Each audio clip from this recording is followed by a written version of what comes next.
Everyone has a memory of John Candy making them smile, but the things we learned about him after he passed away might just make you shed a tear. John Candy's time at the top didn't last all that long. He unexpectedly died in 1994. His surprisingly early death was one final tragedy in a life overshadowed with struggle and sadness. Here's a look at the sometimes difficult and challenging life of John Candy. Candy was born in 1950 to middle-class parents Evangeline and Sidney Candy, Sidney earning a living as a car salesman in Toronto. When John Candy was just 5 years old and his brother Jim was 6, Sidney Candy unexpectedly died from complications of heart disease at only 35.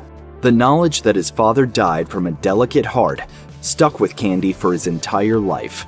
According to family members, it was always in the back of his mind, and he ultimately couldn't escape it. Although he fully embraced comedy and acting, going into the entertainment industry wasn't John Candy's first plan.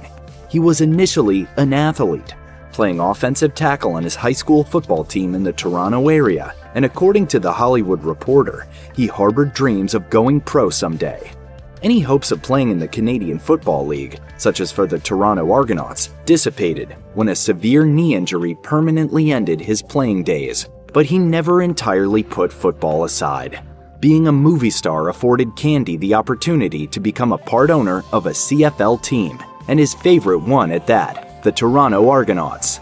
In 1991, alongside fellow internationally known Canadian celebrity Wayne Gretzky, Candy put up the money to purchase a 10% stake in the Argos. Later that year, the newly invigorated squad won the CFL's championship, the Grey Cup. Unfortunately, the Argonauts' other owners decided to sell the team in 1994, ending Candy's brief tenure as a CFL big shot.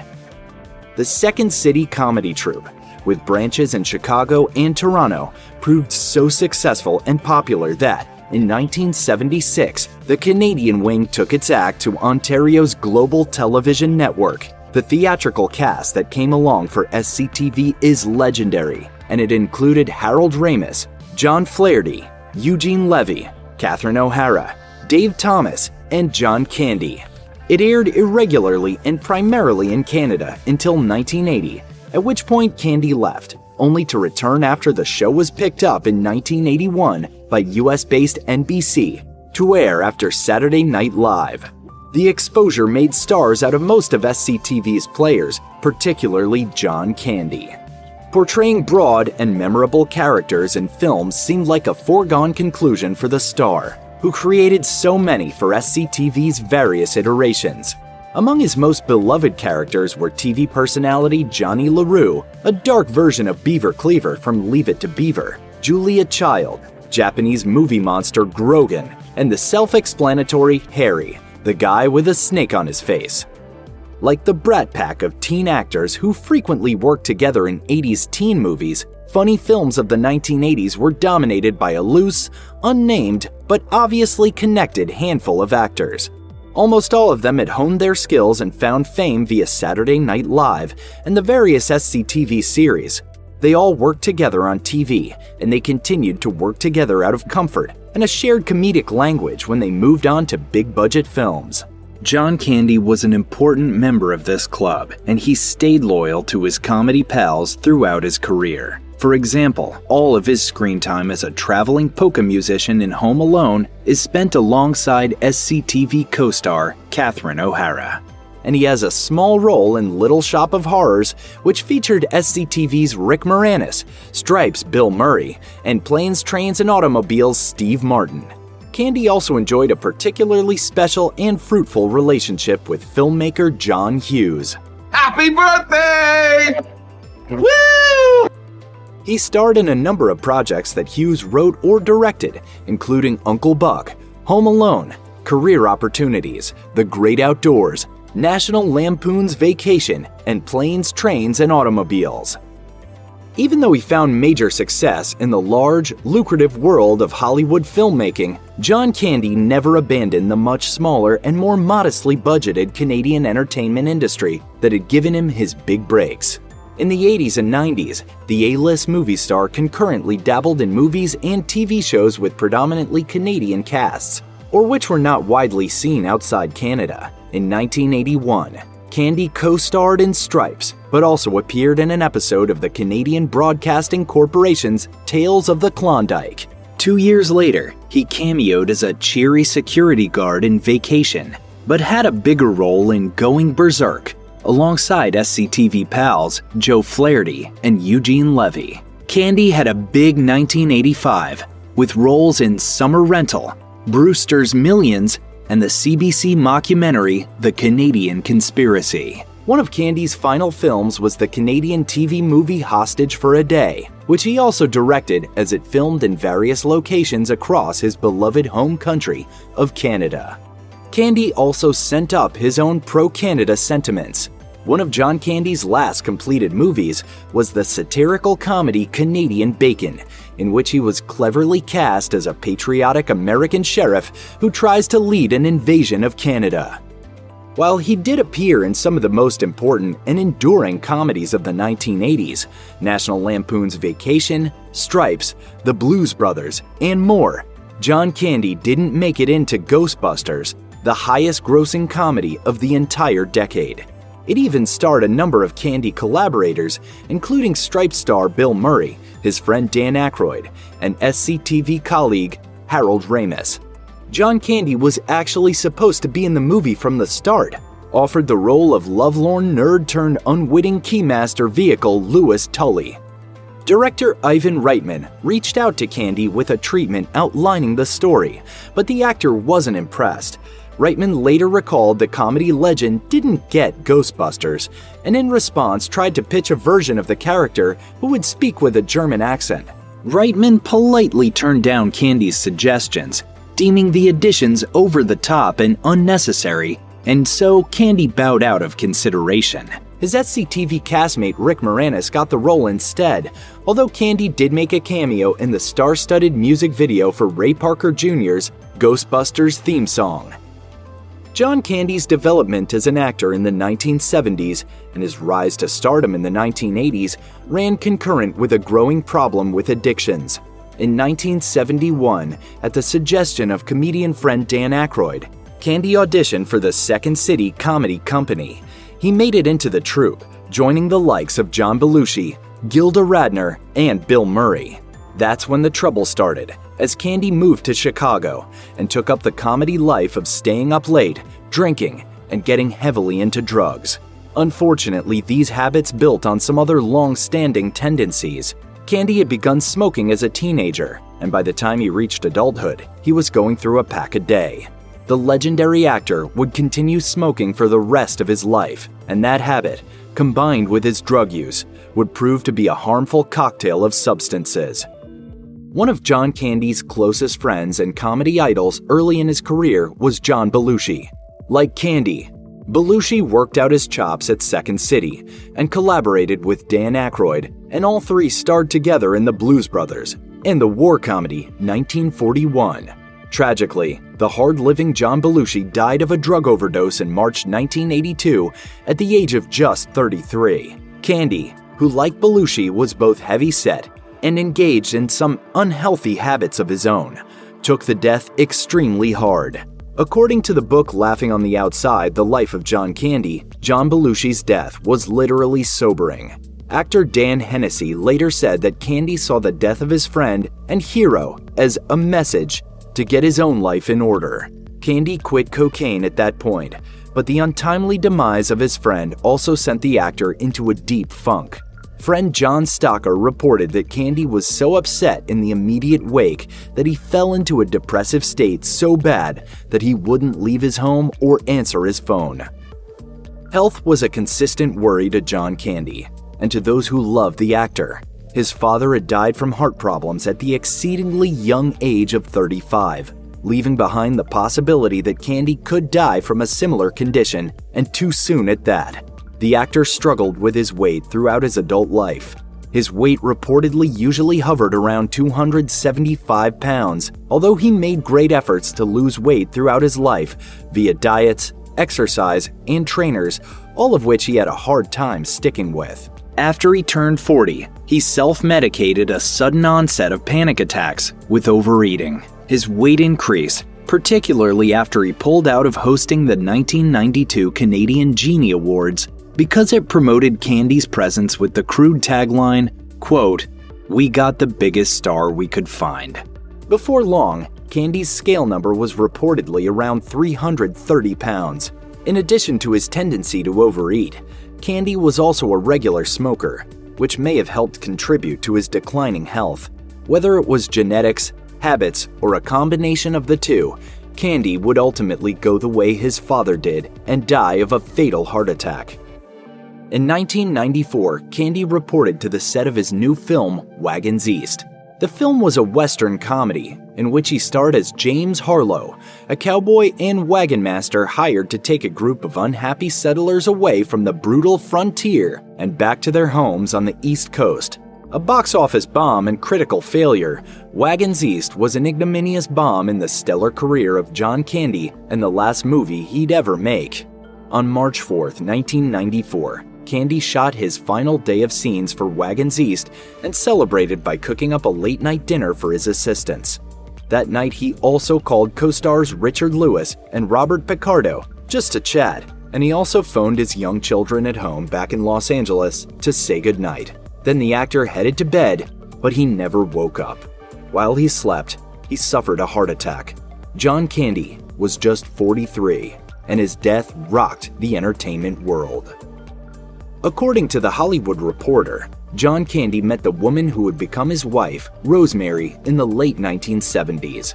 They were set up on a blind date and hit it off, then started to spend more time together when Candy asked her to help him type a script. She went on to become an abstract painter and ceramics artist, and started a family with the comedian. After marrying in 1979, the couple had 2 children, daughter Jennifer and son Chris. When their father died in 1994, Jennifer was 14 and her brother was 9. Both Candy kids kept up their father's legacy in entertainment and went into television and film. Jennifer Candy appeared on episodes of Liv and Maddie and Sydney to the Max and produced the TV shows Prom Queen and Cockpit. Chris Candy has popped up on shows like Murder in the First and in a sketch on The Late Late Show with James Corden. Fittingly, both Candy kids got their start on a project of their father's, voicing characters on the Saturday morning cartoon Camp Candy. Saving a vacation, preparing for a role with Jack Nicholson, and being chauffeured around by Conan O'Brien, John Candy was a beloved comedy icon of the 80s and 90s, but there's still so much about him that even his biggest fans may not have known until after he passed away. One of John Candy's most memorable film roles wasn't even supposed to exist. Early in Candy's career, he got the memorable part of a theme park security guard during a climactic sequence in the 1983 hit National Lampoon's Vacation. The whole movie's been building up to the Griswolds getting to Wally World, and when they finally think they've made it, Candy's guard ruins their day. Sorry, folks, park's closed. The moose out front should have told you. Clark snaps, pulling a gun on Candy and holding him hostage as he forces him to take the Griswolds on all the park's rides. Has your father ever killed anyone before? Oh, just a dog. Oh, and my Aunt Edna. Hey, you can't prove that, Rusty. That scene, however, was a last-minute addition. In DVD commentary recorded after Candy's death, Vacation director Harold Ramis revealed that the initial ending featured the Griswolds confronting Wally World founder Ray Wally. But that flopped with audiences during test screenings. Ramis realized he'd screwed up by asking viewers to invest in the Griswolds' quest to get to Wally World, only to deny the payoff of actually making it there. Ramis asked screenwriter John Hughes to write the new scene, saying in the commentary, "We cast John Candy in the part of the security guard, and that became the end sequence. We edited it, we attached it to the film, we tested it, and then the test marketing went through the roof. The rethink kinda saved the picture in a big way." SCTV evolved from the Toronto company of Second City, from which Saturday Night Live creator Lorne Michaels plucked Dan Aykroyd and Gilda Radner for his cast. Meanwhile, Bill Murray and John Belushi cut their improv teeth in Second City's Chicago company. In fact, the SCTV actors and SNL stars knew each other well before the existence of either show, due to the cross-pollination between the Toronto and Chicago companies. When NBC executive Dick Ebersol took over SNL after the 1980-81 season, he sought out established comedy talent and was eager to poach John Candy and Catherine O'Hara from SCTV. As Doug Hill wrote in his 1986 book, Saturday Night, A Backstage History of Saturday Night Live, Candy, who friends say was mortified at being caught in the middle of the tug of war between Saturday Night and SCTV, retreated to his farm, refusing to answer his telephone. Candy ultimately remained with SCTV, and while he neither confirmed nor denied Hill's account before his death, his daughter, Jennifer Candy Sullivan, has insisted there was another reason underlying his decision to pass on the SNL offer. As she told Today in 2024, "The other thing about my dad is that he was the ultimate family guy. That's the reason he didn't want to do Saturday Night Live. He knew the lifestyle wasn't going to be healthy for him. He was smart in that way." Another memorable supporting role for Candy was Freddie, brother of protagonist Alan Bauer in the mermaid comedy Splash. In one memorable scene, the brothers play racquetball, with Candy's character hilariously out of breath. Years after Candy's death, Splash director Ron Howard recalled that the day that scene was shot, Candy showed up late and revealed he was drunk. Howard talked about Candy's explanation on the YouTube series Reunited Apart, with Candy placing the blame on Jack Nicholson and his insistence on buying him drinks. And then I said, I gotta go shoot. And he said, "You're gonna be all right, kid. Don't worry about it." And he kept buying me drinks. I never went to bed, Ron.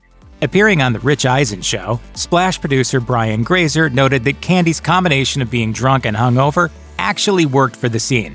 In fact, when Candy served the ball and then beamed himself in the forehead, he nailed it in one take because he was too dazed to get out of the way. While it's difficult to imagine any other actor playing Rick Moranis' role in Ghostbusters, director Ivan Reitman revealed that the part was actually written specifically for Candy, whom he just worked with in Stripes. When Reitman sent Candy the Ghostbusters script, however, he couldn't quite wrap his head around the character. John didn't get it. He kept saying, "Hey, well, maybe can I do him with a German accent?" And I was a little hesitant right away. Candy ultimately decided to pass on the part, and Reitman quickly devised a plan B. In a Ghostbusters retrospective interview, Reitman said he sent the script to Rick Moranis the same day that Candy had turned it down, going on to say, "Rick called me like 2 hours after he got it, and he said, 'Please thank Candy for turning this down. This is amazing. I know what to do with this.'" SCTV was a seminal influence on Conan O'Brien, and he was a huge fan of John Candy. While attending Harvard, O'Brien had the opportunity to spend a day with Candy, showing him around the campus. Recalling that experience in an episode of his podcast, Conan O'Brien Needs a Friend, he confirmed that Candy lived up to all of his expectations, saying, "He was the John Candy that I was hoping he would be, times 10. O'Brien also recalled that day when he appeared on The Howard Stern Show.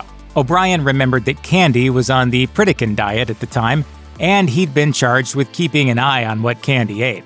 That, however, went out the window when Candy pulled him into a Cambridge pastry shop and began loading up on eclairs. And he sees me looking at him, and he nudges me and he goes, "Don't worry, kid. They're Pritikin eclairs." O'Brien also recalled an exchange with Candy that continued to resonate with him, recalling, "I said to him, 'You know, Mr. Candy, I'm thinking I might try comedy.' His head whipped around, he looked me right in the eye, and he said, 'You don't try comedy. You do it or you don't do it.' And that hit me very powerfully." Another of John Candy's memorable bit parts came in Home Alone. He was Gus Polinski, who helps Kevin McAllister's mom get home to Chicago after flights are grounded. Candy's cameo, entirely improvised, was shot in a marathon 22-hour session. As O'Hara told Chicago Magazine in 2015, director Chris Columbus told me later how we couldn't use most of it. He laughed and said, "You're supposed to be looking for your kid, and you're just having a good time with these guys in a truck." Home Alone screenwriter John Hughes offered Candy a small portion of the film's profits as thanks, but he refused. Instead, he was paid just $414. When the movie eventually went on to rake in over $280 million at the box office, Candy came to regret his decision and reportedly harbored bitterness for years. As Columbus said in a 2020 interview with Business Insider, "There was certainly a little resentment on John's part. We did a movie together after that, Only the Lonely, and there were a couple times on set when he would make a cutting remark about Fox and what he was paid." While it was clear that fans absolutely adored watching Candy on screen, that was not a feeling that he shared. As his son, Chris Candy, revealed to The Hollywood Reporter, he put a lot of effort and love into everything he did, but he didn't like going to the premieres. He had a hard time watching the final product. Chris explained that the issue was more about watching with an audience. and insisted that his father had no issues critiquing his own performance in a private setting. As his daughter, Jen Candy Sullivan, added, he'd often enlist his wife to attend movie screenings so that she could then fill him in on how they went, saying, he would send mom to screenings and she would come back and tell him where the audience laughed, what they laughed at. In addition to his comedic gifts, John Candy is also remembered for his generosity. Stories abound illustrating his generous spirit, both to individuals and to charitable organizations. Candy's magnanimity is illustrated in a posthumous anecdote shared by an actor who had a bit part in Planes, Trains, and Automobiles. Interviewed by Vanity Fair, Troy Stevens, who had a one-line role as an antisocial trucker, recalled sitting in his hotel room watching TV when he received a phone call from Candy, who invited him to join him and some of the film's other actors to watch the Oscars.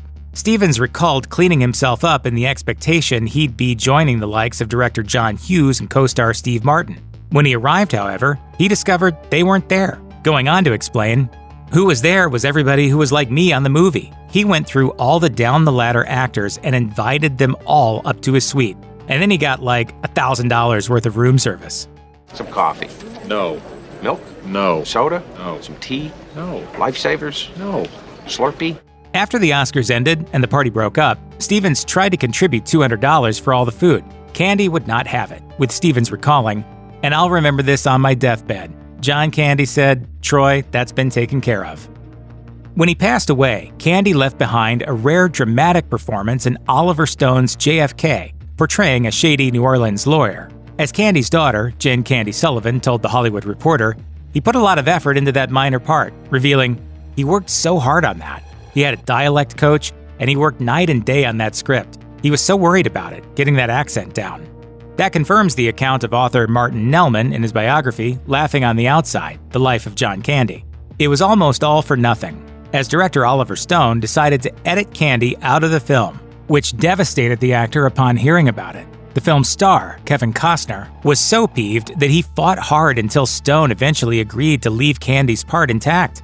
Nelman summed up the ordeal by writing, in the end, Candy received a handwritten letter of apology from Stone.